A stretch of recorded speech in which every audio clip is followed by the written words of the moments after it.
Growth, Episode 2, It's Okay to Outgrow People.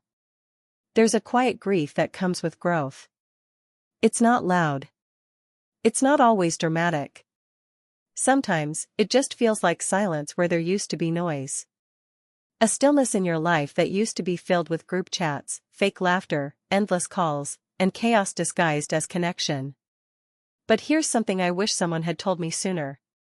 You don't have to set yourself on fire to keep other people warm. Let that sink in for a second.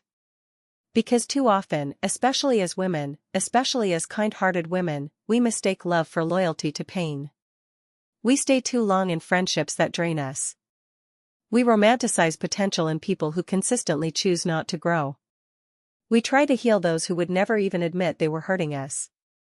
And the more we give, the more they take. Especially narcissists, the subtle ones, the charming ones, the ones who seem like your safe space at first. Until you realize you're being used as their emotional punching bag.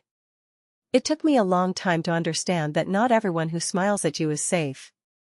Not everyone who checks in cares about your healing. Some people check in just to see if their damage is still working. That's the hardest pill to swallow. Some people only loved you because you were easy to control. They loved the version of you who over-explained. Who always said yes. Who blamed herself for the moods and the distance and the disrespect. But the minute you start healing, the minute you start setting boundaries, the minute you stop apologizing for existing, they don't love you anymore. Because the real you, the healed you, doesn't serve their ego. And this is where the heartbreak begins. Not from losing them, but from realizing you were never loved unconditionally in the first place. So let's talk about that real side of healing no one glamorizes. You might lose people. You might feel lonely. You might question yourself 1,000 times. You'll overthink. You'll replay old conversations. You'll grieve the version of you who tolerated too much. But you'll also feel lighter. Freer. More grounded. More at peace. Because letting go isn't just an ending, it's a beginning. And I know the guilt that comes with cutting people off. The overthinking. The justifying. The way we write entire essays in our notes app trying to find the right way to explain our boundaries. But here's your permission. You don't owe anyone an explanation for choosing peace. You don't have to prove someone was toxic in order to walk away. You don't need closure when the behavior already showed you everything you needed to know. People who truly love you will never weaponize your boundaries. Read that again. The ones who get angry when you say no? They were only ever in it for what you could give, not who you truly are. So instead of asking, will they be mad if I distance myself?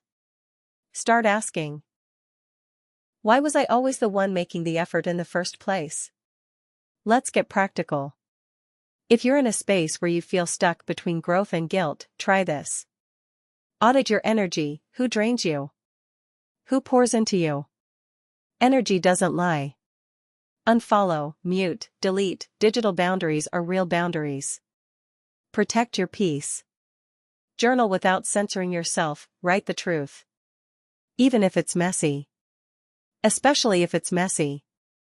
Take space. And stay there. You don't need to check in just because someone pops up. Healing requires distance. Affirm your growth, even if no one claps for you. Remind yourself, I am not who I used to be, and that's enough. The truth is, it's okay to outgrow people who were part of a version of you that no longer exists. You're not fake.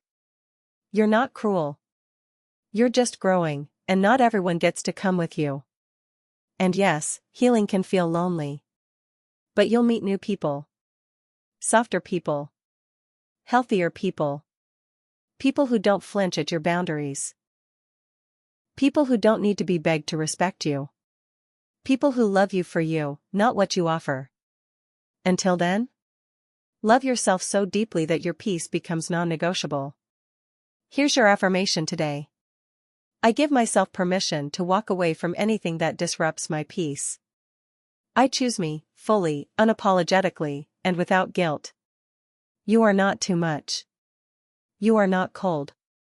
You are no longer available for people who treat your softness as weakness. That's not pride. That's self-love.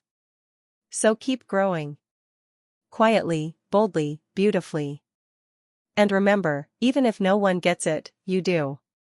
And that's enough. See you in episode 3, Love.